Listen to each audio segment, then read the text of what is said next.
This UCSD-TV program is a presentation of University of California Television for educational and non-commercial use only. In the recent history of popular musical theater, we're used to pairing the names of the creators of both the music and the words of the greatest examples of this genre. It all began with the British Gilbert and Sullivan, I suppose, continuing in the United States with composers and wordsmiths like, George and Ira Gershwin, Rodgers and Hart, Rodgers and Hammerstein, Lerner and Lowe, Kander and Ebb. That's not a typical practice in opera when you have composers like Verdi, Puccini, and Donizetti who had numerous writing partners like Felice Romano, Francesca Piave, Luigi Illica, or Giuseppe Giacosa. There are exceptions, though, like Mozart's brilliant pairing with Lorenzo da Ponte for those three stunning operas, The Marriage of Figaro, Don Giovanni, and Così fan tutte, or Verdi's pairing with Arrigo Boito for the magnificent Otello and Falstaff. There was a pair of creative artists in opera, though, who very nearly eclipsed their contemporary operatic world with works that perfectly captured the fomenting ideas of their age, especially artistic concepts coming out of Germany and Austria. It was the end of the 19th century and the ushering in of a new and unknown territory, a territory that was becoming more and more dangerous as the years of the 20th century peeled away. It was the age of Freud, of artists like Schiele and Kokoschka, composers like Berg, Schoenberg, and Webern, architect Adolf Loos and the Viennese version of Art Nouveau.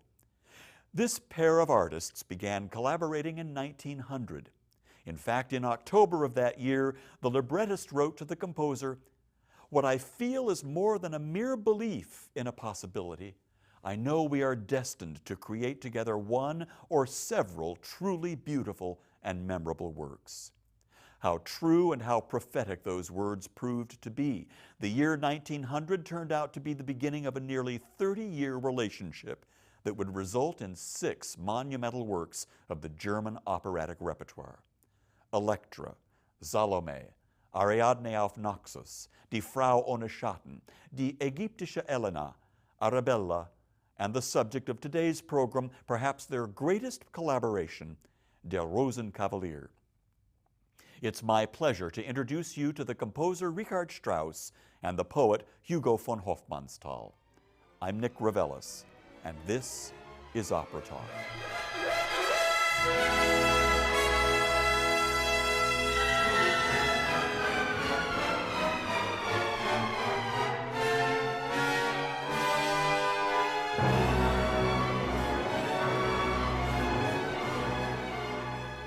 Something that's stressed in all the literature and reference books about the relationship between the composer Richard Strauss and the poet Hugo von Hofmannsthal is how different these two men were in personality.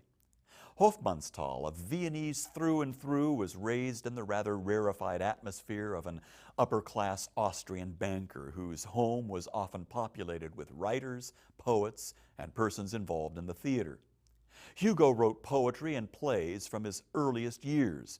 Bolstered with an excellent literary education, his poetry was thoughtful, sensitive, and detailed, often to a fault. He wasn't particularly musical, so it's rather extraordinary that for so many years he worked steadily with Strauss, producing librettos for some of his greatest works. Strauss, on the other hand, was born in Munich and was thoroughly Bavarian. Strauss was more a creature of the theater than Hofmannsthal, although he didn't have the subtle taste or literary refinement that the poet possessed. He loved being provocative, he loved to shock, and he loved the effects of theater, whereas for Hofmannsthal, theater was a form of high literature and grand ideas, dramas written to change hearts and transform society. One wonders, with the basic differences demanded by these two approaches to the stage, that they got anything done, much less 6 operas.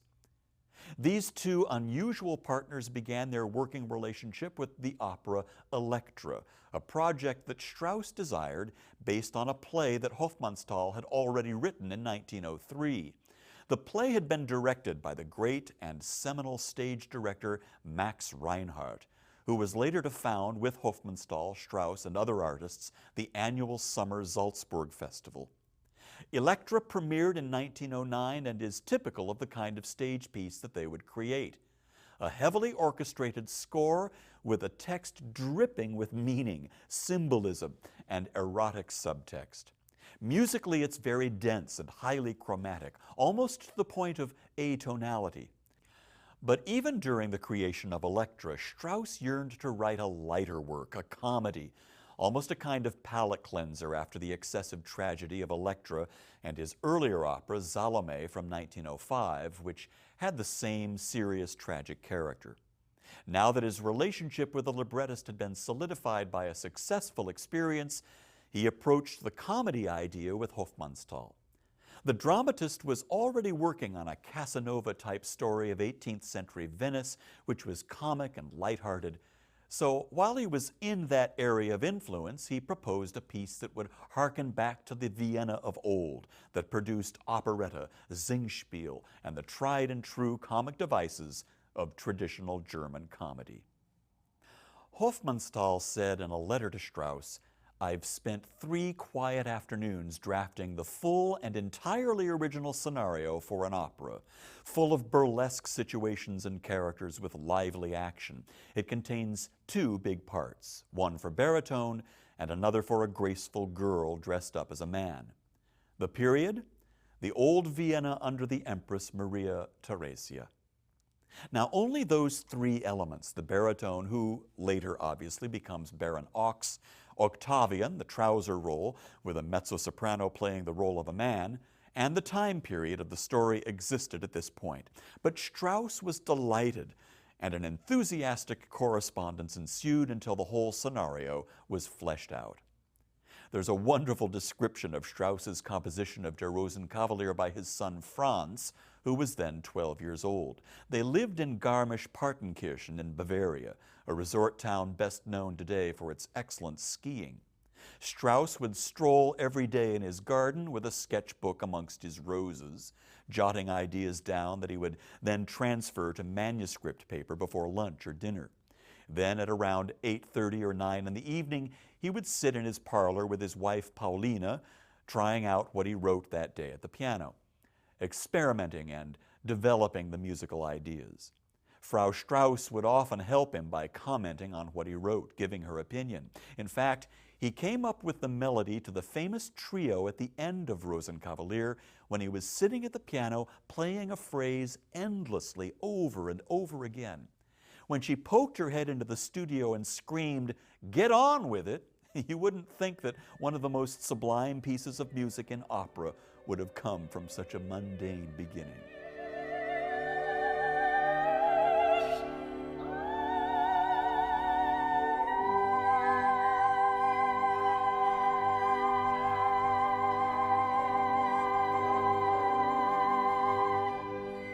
Given the different personalities of Hofmannsthal and Strauss, it shouldn't surprise us that there were little speed bumps along the way in their creative process. Strauss wanted brisk, direct theatrical events to tell the story, and the poet Hofmannsthal held back for details of language, moments of symbolism, and beautiful imagery. At one point, the composer tells the librettist, "Don't forget that the audience should also laugh. Laugh, not just smile or grin. I still miss in our work a genuinely comical situation. Everything is merely amusing, but not comic." The back and forth correspondence between these 2 men makes fascinating reading, as they rarely actually met during this time. So the letters really detail the 18 months that it took to create this work. Hofmannsthal expected that Strauss would cut some of his text and created what could be described as a full-blown dramatic comedy. But Strauss composed music for every word that Hofmannsthal sent him, making the final product something, well, bigger than they had at first intended. They began arrangements for staging the work in the spring of 1909, engaging Alfred Roller as the designer. This is a man who designed for Gustav Mahler's Vienna State Opera some years before. His designs for the production for both sets and costumes were beautifully detailed and perfectly recreated the era of 18th century Habsburg Vienna. Although Strauss had been the music director for the Berlin State Opera since 1898, Berlin was nervous about the underlying erotic play in the opera. So when he resigned the post in 1909, he looked to the Dresden State Opera as the place for the premiere. He was especially comfortable with their resident conductor, Ernst von Schuch, who had a formidable reputation in opera circles in Germany and Austria. He'd already conducted the premieres of Strauss's Salome and Electra, and had conducted all the German premieres of contemporaries, even Italian composers like Puccini and Mascagni. The problem was with the rather, at least in Strauss and Hofmannsthal's eyes, unimaginative stagings of the resident director at Dresden, Georg Toller. In an uncharacteristically insensitive move, Strauss approached the legendary Max Reinhardt to direct Der Rosenkavalier, knowing that only he could bring this operatic comedy to life and give it the unerring detail that it would surely want. This offended Toller, so things had to be handled very delicately. At this point, the future of the opera was dependent on the sensitivity of all concerned. At the first staging rehearsal, Reinhardt agreed to remain seated in the hall rather than to take director Toller's place on stage. But throughout the day, the master took the singers aside, one near the orchestra pit, another in the balcony, giving them detailed instructions on how to interpret their roles. By the next day, the entire cast had improved so much that even Toller himself had to give way to Reinhardt and allow him free rein. Von Hofmannsthal reflected later on that first day of Rosenkavalier in a letter to a friend. How depressed we were yesterday morning at that first lamentable rehearsal. How hopeless and upset. Strauss made me so sad. The tall, strong, half-coarse, half-refined man was close to tears. Had we not got Max Reinhardt here, we would have despaired. He's unbelievable, how he helps us the whole day long, from 10 in the morning until 11 at night.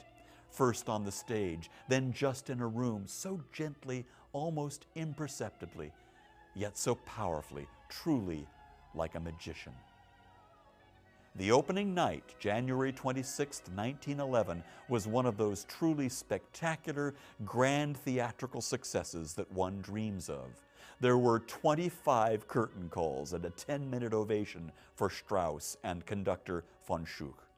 There was such a demand for tickets in Dresden that numerous members of Strauss's old audience in Berlin wanted to attend, necessitating the establishment of temporary box office kiosks as well as special Rosenkavalier trains to deal with the numbers of people.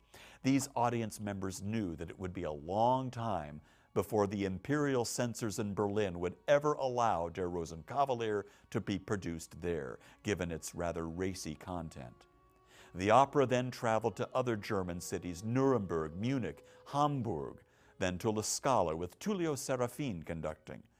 The notorious La Scala audience greeted both Acts 1 and 2 with catcalls and near riot, especially detesting the presence of so many Viennese waltzes, which it was felt was better suited to ballet than to opera. But the audience quieted down towards the end of the evening, and after the final trio and duet, the response was immediate and enthusiastic. And it's been that way ever since.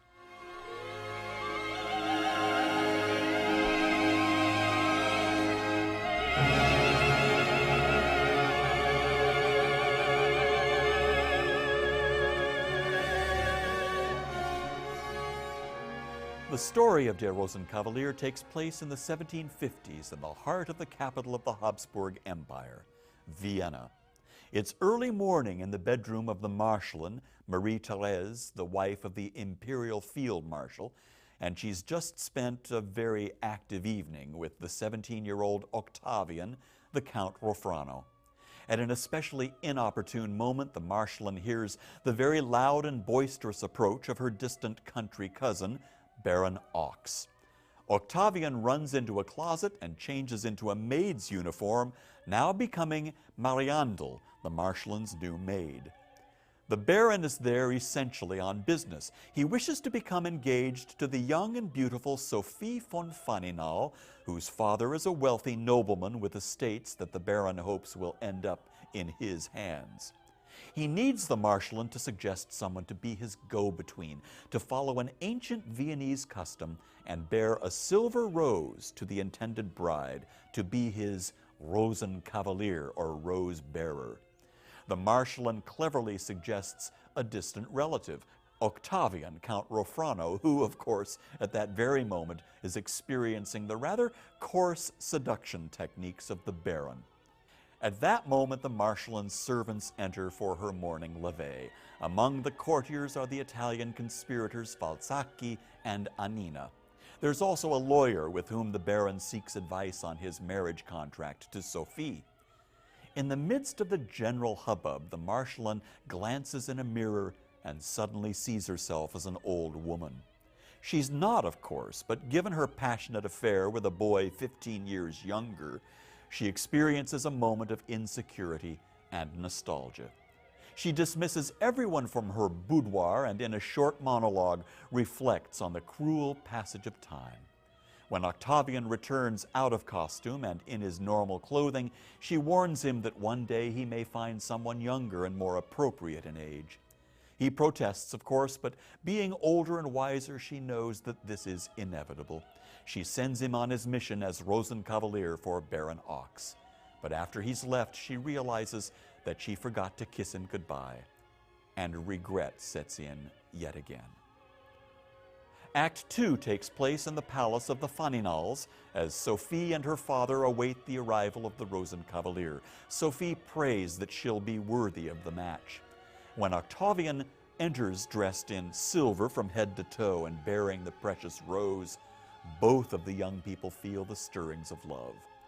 As soon as the pockmarked Baron and his rustic companions arrive, all of them being as obnoxious and patronizing as possible, Sophie realizes what a dreadful match this would be. Sophie becomes more and more desperate, and Octavian progressively becomes angrier at the Baron's treatment of her. When the Baron and von Faninal leave to discuss the marriage contract, Octavian and Sophie reveal their feelings for each other, Octavian encouraging Sophie to rebel against the proposal. Valzacchi and Annina overhear their plotting and report it to the Baron, who comes bumbling back into the room, only to be challenged to a duel by Octavian. The Baron receives a scratch in the ensuing brawl, but his pride is devastated. Faninal banishes Octavian and threatens Sophie with the convent. As the people leave, Faninal has wine brought to the Baron. Annina brings him a letter from Mariandel, Octavian's feminine alter ego, inviting him to join her at an inn later that evening on the outskirts of the city. Ochs, however, fails to tip Annina for the information, assuring that she and Valzacchi will defect to the other side and help Octavian and Sophie give the Baron his comeuppance. Will the two young people finally come together? Will the Marschallin have to give up her affair with Octavian? Will Baron Ochs get the girl or be sent packing back to his country house in Lerchenau? You'll have to come to see the opera to find out.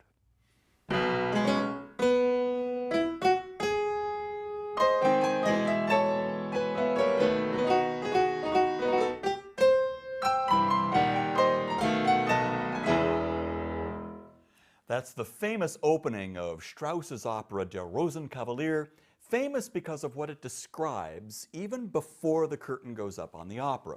It's about 3 minutes of exuberant, expressive, indeed climactic music that immediately precedes our view of the Marschallin and her 17-year-old lover, Octavian, lolling about in Madame's boudoir after a night of lovemaking. Yes, that's exactly what Strauss is describing through this music, and FCC regulations forbid me from going much further than that, except to say that Strauss really does get rather, well, specific about it. And who said classical music was dull? Strauss loved to be provocative, and what he couldn't get away with actually showing on stage, he realized that he could go much, much further by using sheer musical means to paint mental pictures for us. Of course, he does this by following Richard Wagner's practice of using leitmotifs, short, powerful, musical ideas that he attaches to various characters in the opera. The very first thing we hear, blared out by the horns and the orchestra, is this virile, upwardly sweeping idea that Strauss attaches to the young Octavian. It perfectly describes Octavian's personality as well as the activity that he's engaged in behind the curtain at this very moment. It's a masculine musical idea. Immediately, though, we have this falling figure, the feminine counterpart, if you will, that seems to be attached to the Marschallin.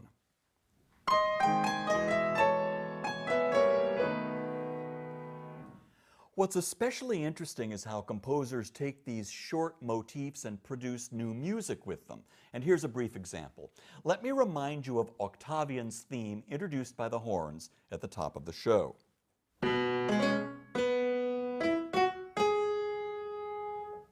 Later on in the act, knowing that Baron Ochs is about to rudely enter the Marschallin's bedroom without an invitation, Octavian runs into a closet and dresses himself up as one of the lady's maids. He even puts on a country girl accent. Now remember, the very male role of the 17-year-old Octavian is performed by a female singer, a mezzo-soprano. We call this a trouser role. So here's an instance, like in the Julie Andrews movie Victor Victoria, in which we have a woman playing a man playing a woman. This is accompanied by a little waltz that Strauss concocts from the melodic material associated with Octavian's leitmotif at the beginning of the opera. Listen.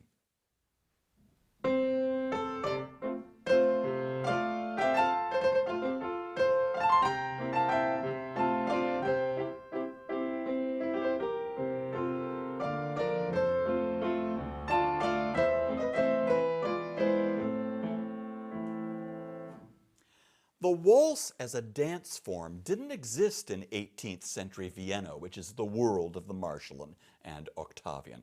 But this opera has lots of lovely examples of Viennese waltzes. Why? Well, Strauss wanted to keep the atmosphere of the opera as light as possible, and certainly the waltzes, while anachronistic, they work that magic as well. The other thing is this.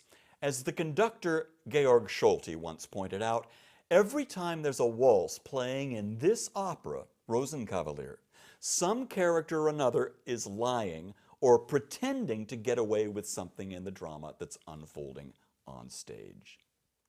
The most important and certainly the loveliest waltz occurs at the end of Act 2, when Octavian, as Mariandel the maid, has written a letter to the Baron inviting him to join her for that tete-a-tete later that evening at an inn on the outskirts of the city. This is the lie that will be his comeuppance in the third act. It's a trap through which the Baron will lose face, he'll have to give up on his proposal to the young Sophie, and it will put Sophie in the arms of the eager Octavian. After the Baron reads the false letter, we begin to hear the strains of this grand waltz, and he even sings its refrain, mit mir, keine Nacht dir zu lang. With me, no night is too long.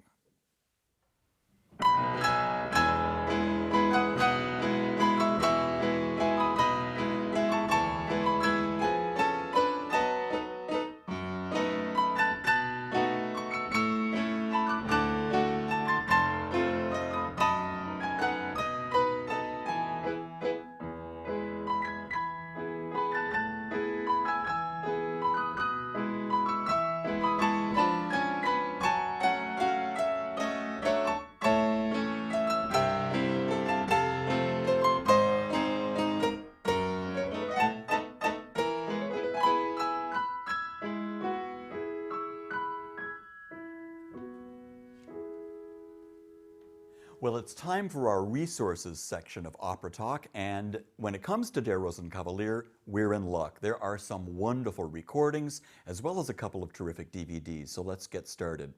Perhaps the classic version of Der Rosenkavalier on CD is the one with Elisabeth Schwarzkopf as the Marschallin. She was a much beloved Marschallin.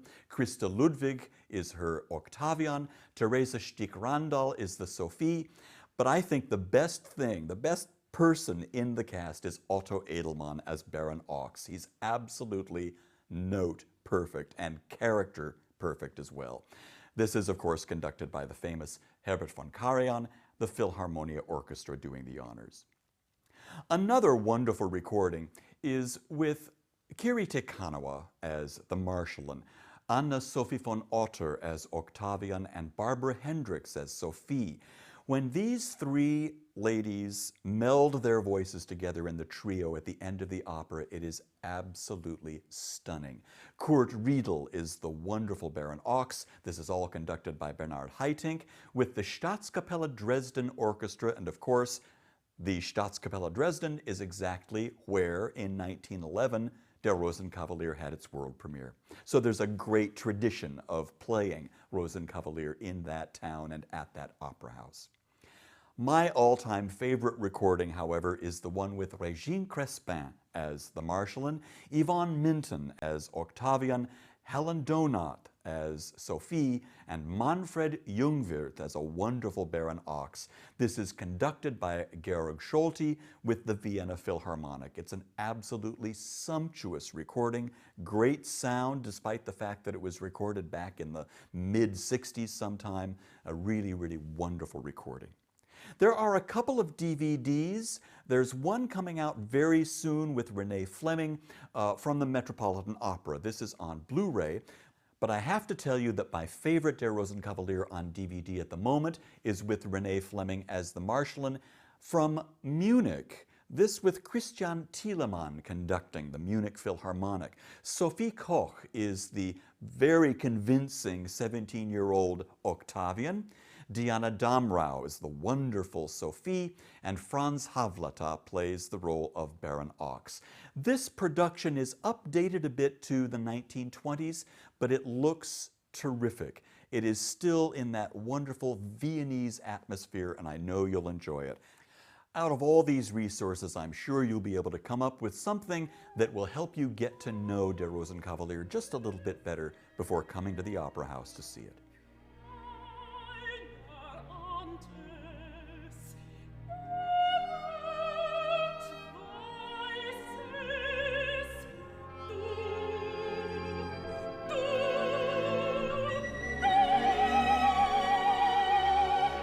Der Rosenkavalier is one of the great comedies from opera, but a comedy that has a number of serious themes.